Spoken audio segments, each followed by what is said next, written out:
Hello and welcome to all the men and women of the West. I'm Joe. Today we're continuing with world building. Now, today I'm going to be discussing something that's going to be divided into multiple videos, probably, as it's a pretty big topic matter. Now, it has smaller subordinate pieces, such as administration, the nature of politics itself, law, and also interpersonal relationships.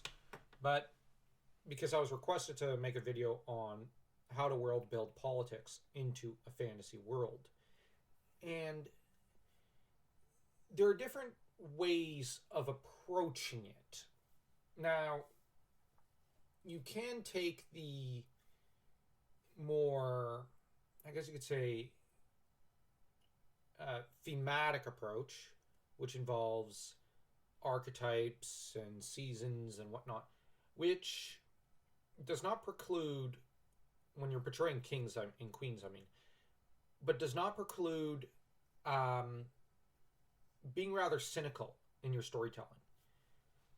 Now, I have found that in recent times, stories tend to just make, in terms of politics, just about everyone really stupid. Now, I know some people will disagree with me, but for example, in Game of Thrones, everybody is dumb at the top. And while this has happened historically, there's been just as many times when it's not been the case. Whereas you look at, say, Tolkien or Howard, the finest fantasy writers, kings and queens and whatnot were oftentimes more gray. They were not simply all black or all white in terms of morality or black and white. They were more complex than that. And I know there's a modern day myth that this was not the case, but the truth is they were much more complex than that. Now, you did have Aragorn, who was a rather Arthurian style king. Even Elrond was something in a Arthurian style monarch. But when you look at Numenor from Tolkien's Legendarium, it starts off well but descends into madness and dystopia. You look at the Noldor, many of them are kings, and they're incredibly complex as monarchs. Even the Sindarin under Thingol have a lot of layers. If you even crack open the Hobbit, you will find that Thranduil, the Wood Elf King, while he appears at first as an antagonist, gets a redemptive arc. He's a very complex king. At first, he's in it for the money, but when he sees the suffering of the people of Lake Town, he's moved by compassion and pity for them and vows to do right by them and make sure they get the first cut from the treasury before himself, because they currently think the dwarves are dead to Smaug. Then they're disproven, and, well, Thorin goes a little mad. But then Thorin gets a redemption arc. So right there in The Hobbit, you got a lot of politics, but you also have a lot of different changing people, interpersonal relationships. You got to bear in mind when you're writing politics that these are people. They can be very evil, such as historically was the case in, let's say, well, a lot of Chinese and Roman monarchs from 2,000 years ago. You look at Caligula, you look at, well, Nero, Commodus. But on the other hand, you also had really good, competent monarchs who cared about their states, such as Augustus, Hadrian, and even Marcus Aurelius or Antoninus Pius. You look at these men, and you have to bear in mind, heck, you even have Livia, just had to mention that. She was a pretty good leader in a lot of ways. She was a bit of a co-leader with Augustus, and she was really competent at her job, and she cared a great deal for her state. Now, you look at this, you got to bear in mind that the whole idea, if you're evil, you make a good monarch, or if you're good, you make a really bad monarch. This kind of thing that George R. R. Martin's trying to propose is stupid. It's almost very rarely the case. Now, there are cases when it's true, such as, well, Shupalulumash. I wouldn't say he was a really good guy, but he was a great monarch. On the other hand, his son was a really, really great guy, Mershali II. And yet he was an amazing monarch in a very brutal age. So you've got to bear in mind that you're writing people. And the thing is, when it comes to fantasy, you have to bear in mind that the characters will have to write themselves. Now, in terms of politics,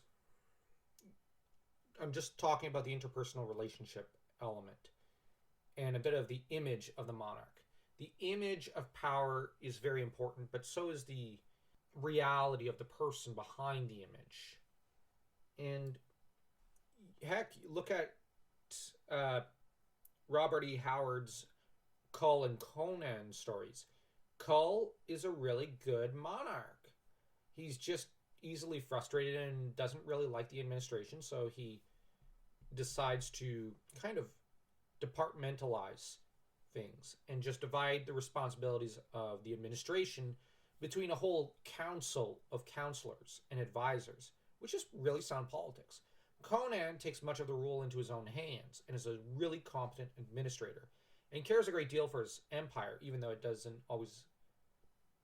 always grateful towards him for his wise and good administration. And I'm relying on the Phoenix and the Sword story, which I'm currently reading and loving. And I'm reading it for the first time. And the thing is, the politics are very, very real in a way. Now, Conan is a very powerful monarch, but he's also vulnerable in that he doesn't seem to have an heir, nor is he of the legitimate bloodline of Aquilonia. So you have conspiracies forming against him. That said, he has a good deal of the military on his side because he's such a great military leader. So you have a bit of a Julius Caesar scenario happening. And the flaws of a monarch are often heightened by being in power, because power is very corruptive. On the other hand, you could also have the virtues heightened. You look at King Arthur from myths. You look at, countless monarchs whose virtues were heightened by being in power. There are good men who have been in power. Mershali II, I would argue. You've got Hadrian was a flawed man, but you look at Antoninus Pius and Marcus Aurelius. They were rather good men, and their virtues were heightened by being in power, I would argue. You've got even some leaders of today. You have Churchill, who did a lot of good. You have, it's hard to really think of them, isn't it? Off the top of your head. You look at, you know what? Henry II was a pretty good king, and he cared a great deal about the law and brought about in general, for the most part, a pretty good era of peace for his people. You look at some of the French monarchs of the Capetian line, a lot of them were not really keen on war and were keen on peace and on stability within their kingdom. And they helped to bring this about. This is rather good, at least in our modern perception of things. So politics are oftentimes based on, yes, the passions and hatreds of individuals, but also the deliberate actions and planning of a lot of people. Now, we have a tendency to regard,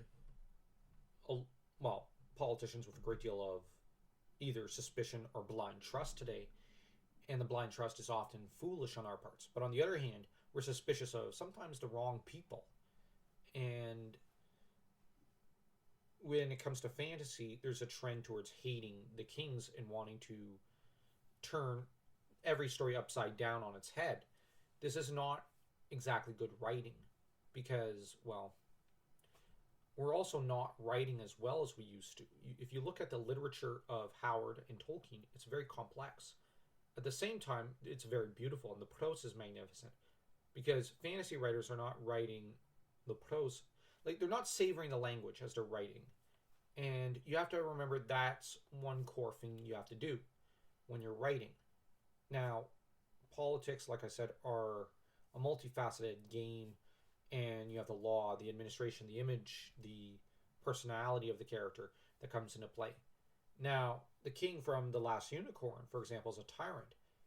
And, he's not exactly an okay guy. Now, he was a really good dad, but he's a terrible guy. And not well liked by his people, but he's too feared to be usurped. Now, that said, he's killed over the course of the story by Schmendrick, and this helps reap a great deal of good for all those involved. But his politics is more that the brutal orders of a tyrant who has nothing but contempt for the people around him. Now, that's a bad king. I would also advise reading Shakespeare, because Shakespeare gives a lot of insight into how good kings might operate and bad kings might operate in terms of politics and, well, stories like that. That are all about, well, the archetypes of kings, archetypal kings, and how they might operate, and omens and whatnot. I actually think that more fantasy authors should read Shakespeare, as well as Nigel Tranter. He may have been writing historical fiction, but the politics in his novels, mostly the Macbeth and the Bruce novels, are very vivid and feel very real. So read those books, and then I would advise writing, well, fantasy. So if you enjoyed this video, don't forget to like, comment, and subscribe to the channel, as I'm planning to kind of discuss the nature of law and administration in future episodes in this podcast, and from there moving towards world building, history, and geography again, and the differences between the different types of world building of this kind. And on the main channel, I'll soon be touching on the world building that Howard did, and some more on Tolkien's world building. So also go over there and give our channel a good listen and subscribe over there. So until next time, take care.